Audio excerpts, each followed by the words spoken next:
This is Heal, Survive, and Thrive with your host, Stephanie Lynn. This podcast is for anyone who has ever gone through a painful, gut-wrenching breakup or divorce that wants to not only know how the hell to heal from that mess, but also wants the tools to be able to rebuild a life better than they even had before.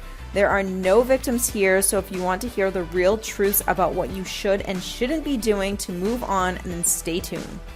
The scariest thing with narcissistic abuse is that a lot of the times the victim doesn't even realize that they're being controlled until it's too late. Until you're either completely devastated, hurt, or discarded, or perhaps you're not and you're ending the relationship, but you have been through years of manipulation, gaslighting, emotional abuse. A narcissist on some level has taken control over your mind, your emotions, and even your reality. And the hard pill to swallow for a lot of people is the fact that this was something that you unknowingly gave this person control over. You gave them power over your emotions, your reality, and your mind. Of course, you didn't know you were doing this, but today we are going to end all of that. A narcissist at its core is a person who has a sense of insecurity and extreme need for control. They need the validation, they need the admiration because they have that fragile ego, and that ego needs those things, craves those things, requires those things in order to actually live. Beneath the surface of that calm, confident, charming type of person is a person who is extremely insecure and doesn't have a solid sense of self, doesn't really even have any sense of self. That person will crave that constant need for reinforcement. And this need for control means that I have to create these different tactics in order to gain control over you. Instead of them just dealing with their stuff like normal, healthy people do, this is where the chaos starts. They can be charming, they can be confident, they can be this great person in front of others, or maybe even in the beginning of your relationship, but over time, everything completely changes. You start to notice these patterns start to make you question what it is that you're actually seeing or what it is that you innately are feeling, because your intuition never lies. Why do narcissists need control? That's probably the big question that we're answering here. It all boils down to them needing to protect their ego. Their ego needs safety, and control equates safety to a narcissist. If they can control you, your thoughts, your emotions, how you think, how you feel, then what that does is they're controlling how you feel, so that creates a shield around that ego. So by keeping everything at bay, meaning I'm keeping everything under how I want it to look, how I want it to be. So I'm controlling you, I'm controlling the situation, I'm controlling all these areas of my life. And if I can do that, then I don't have to feel the two things that I don't want to feel, which is exposed and vulnerable. Let me explain that.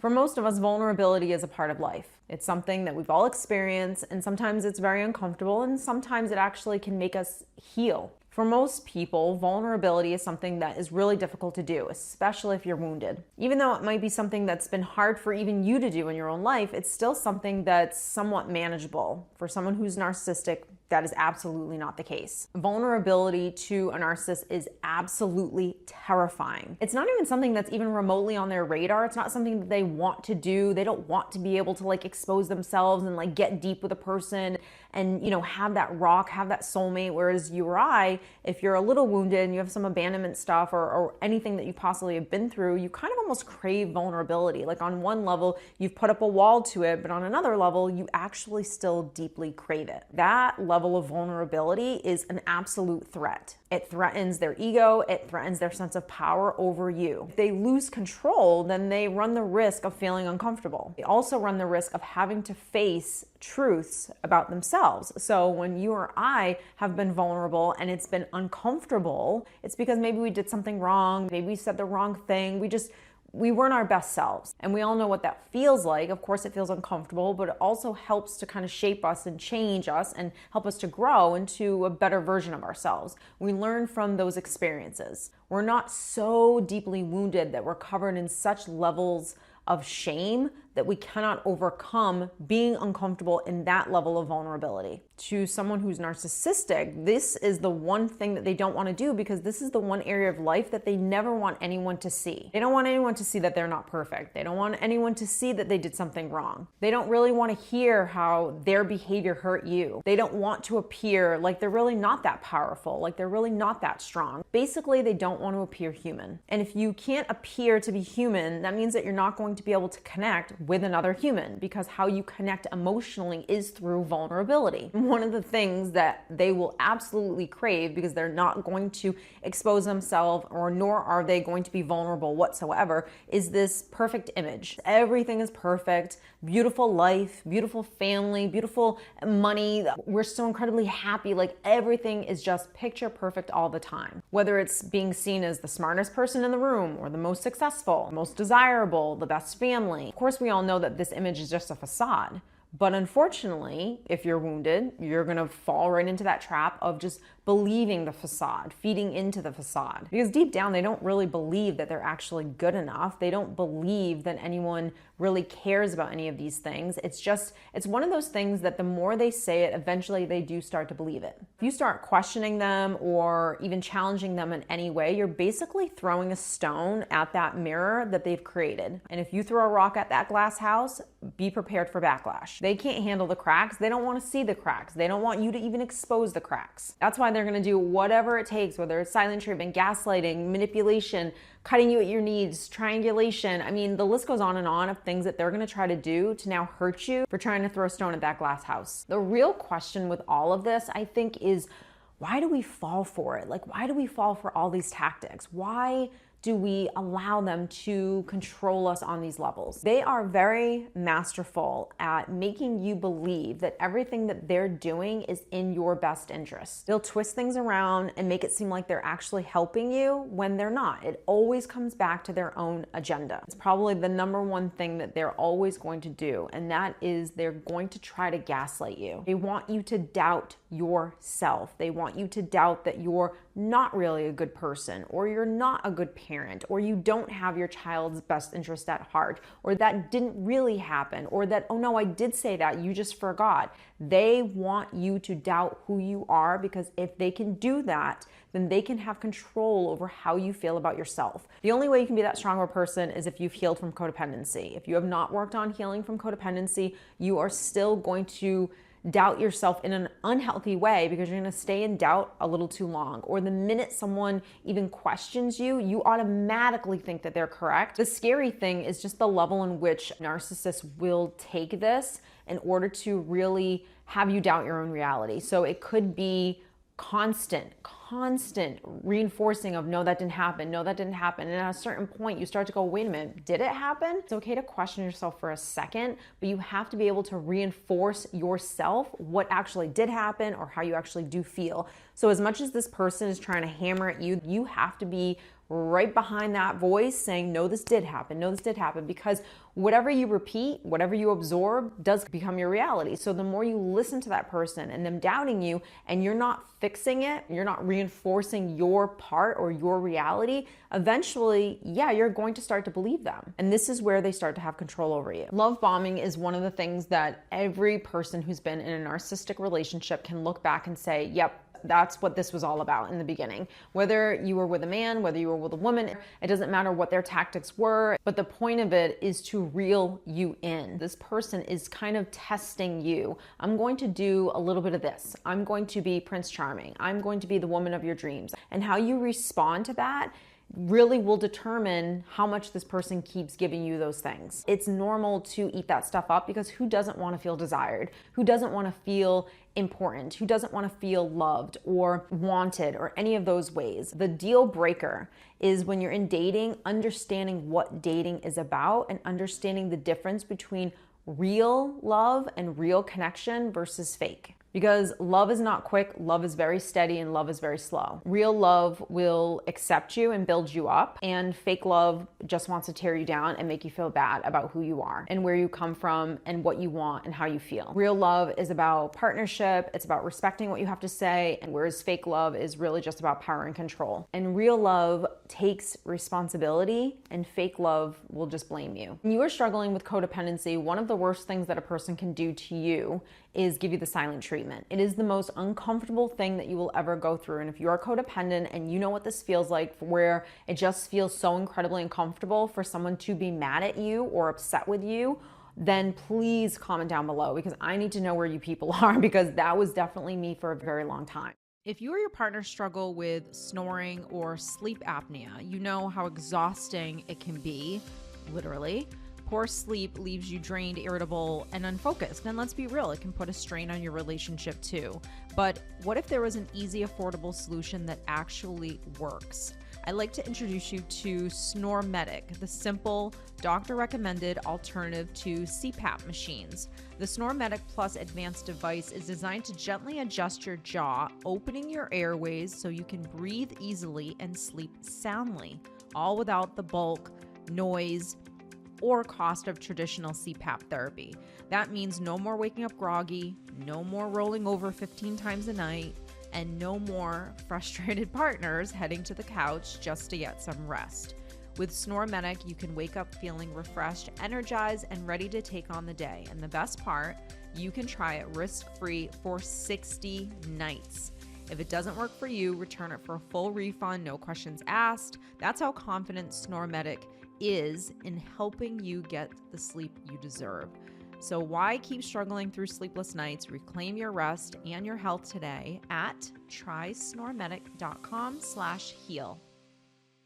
You're either going to have two types of narcissists. You're going to have the person that's going to give you the silent treatment where you get into an argument and they just go cold turkey. Like, that's it. Like, we're not talking about it. Or you're going to have the other person who almost does the complete opposite of the silent treatment, where they're going to talk about it at nauseum, because what they're trying to do is they want to wear you down so you believe that you're actually the problem. They'll have a very brief moment in that conversation where they acknowledge the things that they did wrong, but the basis of this conversation has to do with you and your flaws and picking at you. There's no accountability on themselves. There's just a brief, let me check that box that I at least acknowledge that I do this wrong sometimes. But the conversation always is focused around you, because this person loves to talk, they love to go around and around, they love to hear their own words, and they love to make you out to be the problem. Not every narcissist is going to cheat, not every narcissist is going to kind of jump ship, but I will say this person is not going to leave this relationship unless they have something else lined up. There's a couple of reasons for this. The first reason is because they need attention, they need admiration, they need someone to believe that they are God's gift, someone who is not going to question them, not hold them accountable, not going to challenge them whatsoever. Call it a trophy wife, call it a person who's just severely codependent, severely insecure themselves, severely just wants to either be validated or have someone in their life, much probably like how you wanted at one point in your life. But this person is on some levels you to some extent. Now, I know that triggers a lot of people, but the truth of the matter is that this person is believing the lies that you once believed as well. This aspect of them either moving on really quickly at the end of your relationship, right after the relationship, or possibly just bringing someone else into the mix. This is only done, whether it's, bringing your sister into the mix and it's between you and your mom, and your mom's the one who's narcissistic. Like, there's so many different types of examples, but bringing someone else in very quickly to kind of be on their side, so to speak, all this does, or all this is trying to do, is to make you feel less than. Bringing this other person into the mix, this new relationship, I can't believe you cheated on me. I can't believe you were having an affair. I can't believe we just broke up and now already you're moving in with someone else. I can't tell you how many times I've heard ridiculous situations, let alone living through one myself, but where this person just completely detached in such a way, and it confuses you because you can't understand what's happening. The only reason why this works is because you have no idea what's actually happening. You are taking this as a personal attack. I can't believe you brought my sister into this. I can't believe you are leaving me for someone else. I can't believe you're already engaged and we broke up 2 months ago. Like, because you're in such shock by what's happening and you don't understand what's happening, that this is, number one, having to do with them constantly needing a supply and probably finding someone that was, I don't want to say more gullible than you, but definitely someone that is way more wounded than you, that actually believes this person, believes that they're this great person, believes all the lies. How sad. How sad. Can we all be honest with each other for a second? That sucks for that person.